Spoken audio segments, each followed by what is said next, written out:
जितने भी metabolic syndrome के डिजीज़ हैं, इंसुलिन का वहाँ पे एक बहुत बड़ा हाथ है। कभी ना कभी हम इमोशनल ईटिंग करते हैं, राइट? हम स्ट्रेस में होते हैं, हमारा पहला रिस्पॉन्स होता है अच्छा मुझे कुछ खाने की ज़रूरत है, कुछ मीठा चाहिए। What fasting does is it improves our bodies insulin sensitivity. वो खाना खा रहे हैं बिकॉज शायद उससे उनका एनर्जी, फोकस और वो सारी चीज़ें इम्प्रूव्ड हैं।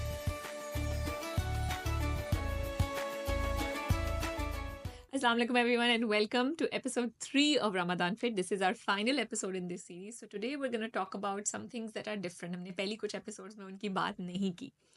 Girls, so our topic for today is what are the benefits of Ramzan या चीज़ें जिनसे हम जिनका हम फ़ायदा उठा सकते हैं रमज़ान में जो which are not weight loss, which are not just changing your diet or just losing fat जिनकी बातें हमने पहले की हैं. There are so many hidden underrated benefits of Ramzan. I think हम सबको पता है लाइक एट सम लेवल हमें अंदाज़ा है कि हाँ यार रमज़ान आता है हमारी एक फुल बॉडी ट्रांसफॉर्मेशन होती है, लेकिन हमने कभी उनको समझा नहीं है, कभी उनको ऑनर नहीं किया, कभी उस तरह से उन्हें सोचा नहीं है। और शायद इस वीडियो को देखने के बाद you will be more aware of those and then you can maybe benefit better from Ramzan and take some of those habits and take some of those changes even with you after Ramzan.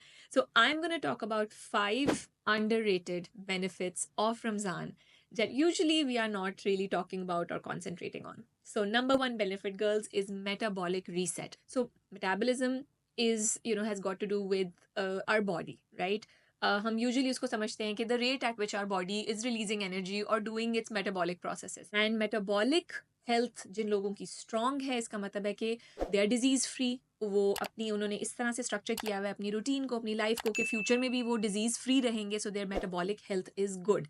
And when we say Ramzan is a chance to do metabolic reset, इसका मतलब है कि अगर कोई diseases या अगर कोई ऐसी चीज़ लिंगरिंग है, अगर हम किसी चीज़ की तरफ जा रहे हैं जो हमें मेटाबॉलिक इश्यूज़ क्रिएट कर सकती है, फ्यूचर में कोई डिजीज़ अट्रैक्ट कर सकती है हमारी बॉडी में, so Ramzan is a reset for that. सबसे बड़ा रोल फास्टिंग का होता है हमारे इंसुलिन हार्मोन पे, और इंसुलिन एक बहुत ही क्रिटिकल मेटाबॉलिक हार्मोन है जिससे बाकी बहुत सारी चीज़ें लिंक्ड हैं, but it's not as simple as that.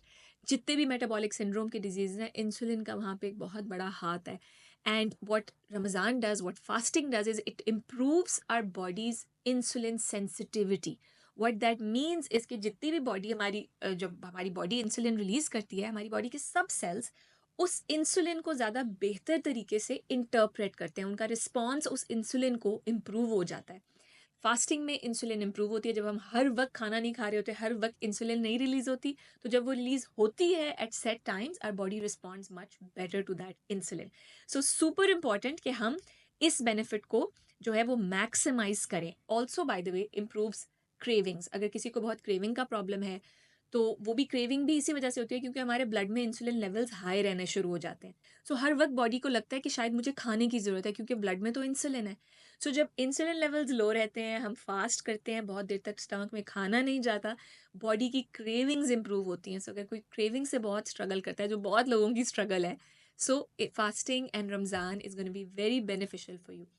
एक और छोटा सा पॉइंट मेटाबॉलिक हेल्थ के बारे में, जो लोग फैट लॉस से स्ट्रगल करते हैं, यूजुअली उसके पीछे इंसुलिन रेजिस्टेंस का हाथ होता है, because high insulin levels in the body signal the body to store fat. और अगर आपने फैट लॉस मोड में जाना है तो सबसे पहले इंसुलिन के लेवल्स लो होने ज़रूरी हैं, because insulin is also our fat storage hormone.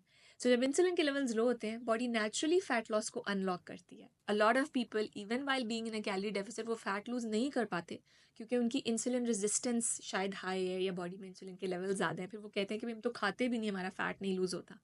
So they are the people who can make the most of fasting from Ramzan and do this metabolic, like use the metabolic reset benefits. Benefit number 2 that is underrated, it is brain boost and mental clarity.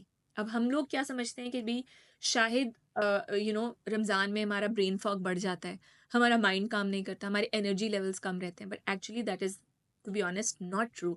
Fasting में एक hormone है हमारी body में BDNF के नाम से, उसके levels increase होते हैं। That actually improves our memory, it improves our learning, it actually helps with our mental focus and brain clarity. So that is the kind of benefit that Ramzan is giving us without even knowing on the mental side. So imagine that you are combining all the benefits of this hormone that your body is releasing because of fasting, and your brain is benefiting from this hormone. So you are almost supercharging your brain in Ramzan if you're doing Ramzan right. Number three benefit is freedom from food obsession. Now कभी ना कभी हम emotional eating करते हैं, right? हम stress में होते हैं, हमारा पहला रिस्पॉन्स होता है अच्छा मुझे कुछ खाने की ज़रूरत है, कुछ मीठा चाहिए. It's actually not our fault, it's our body trying to gain comfort or trying to derive some dopamine from food, because food is so easily available.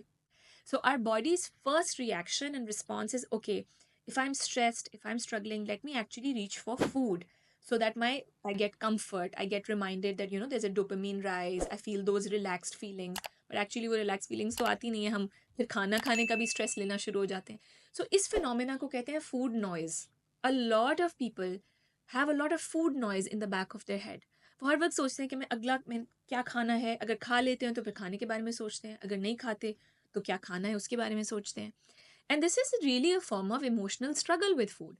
And Ramzan का benefit ये है that it helps to reduce this emotional struggle with food, this obsession with food, this food noise, because आप fasting में हैं, हमें पता है कि हमने तो खाना ही नहीं है, तो हम फिर उसके बारे में सोचते भी नहीं.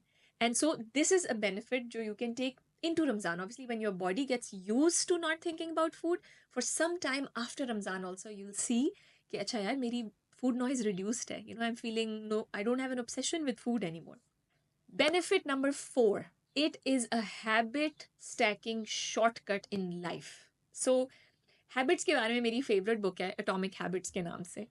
And उसमें एक बहुत बड़ा फिनोमेना जो ऑथर एक्सप्लेन करता है वो ये है कि अगर आपको कुछ हैबिट्स बिल्ड करनी है, तो अगर वो आपके इर्द गिर्द आपकी इन्वायरमेंट में हो रही हैं और आपके कल्चर में हो रही हैं, तो वो बहुत ईजी होती हैं टू अडॉप्ट.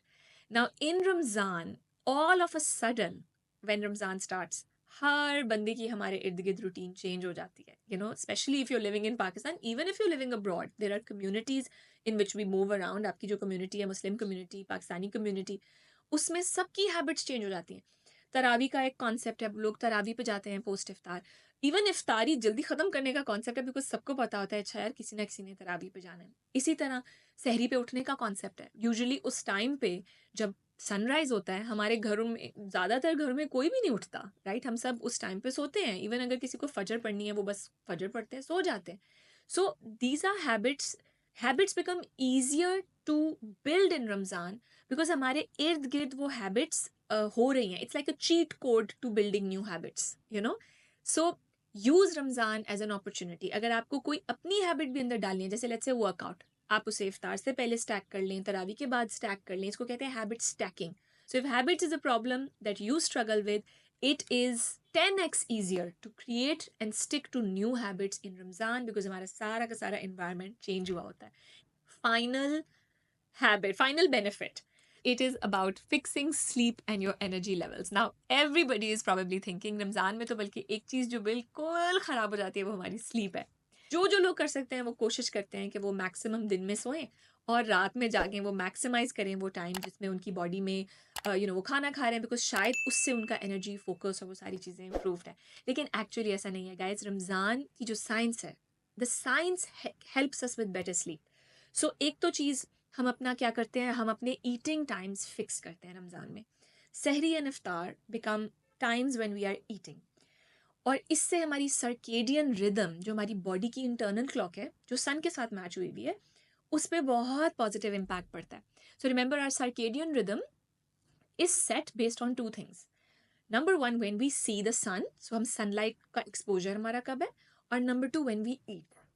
सो अगर आपके ईटिंग टाइम सेट हो जाते हैं, आपकी बॉडी में एक्चुअली मेलाटोनिन प्रोडक्शन, जो हमारा स्लीप हार्मोन है, उसकी प्रोडक्शन इंप्रूव होती है. Your body naturally aligns to your circadian rhythm better. So when we have better melatonin production in our body, that means our deep sleep quality improves. हमारी body quickly deep sleep में जाती है, उसकी recovery sleep improve हो जाती है.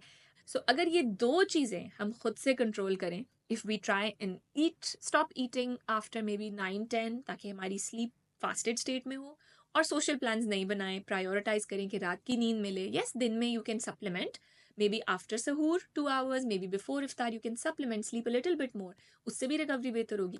But अपनी habit से ये जो स्लीप बेनिफिट है ना रमज़ान का, उसको हमने ख़राब नहीं करना. So guys, I hope you enjoyed. These are 5 underrated benefits of Ramzan that we don't usually talk about. Ramzan is not just about fasting, not just about weight loss or dieting or some, just fat loss phenomena. Please look at it as a full body transformation, as a mental boost, as a metabolic health improving month. And hopefully you will, benefit from this video and the previous videos in the story.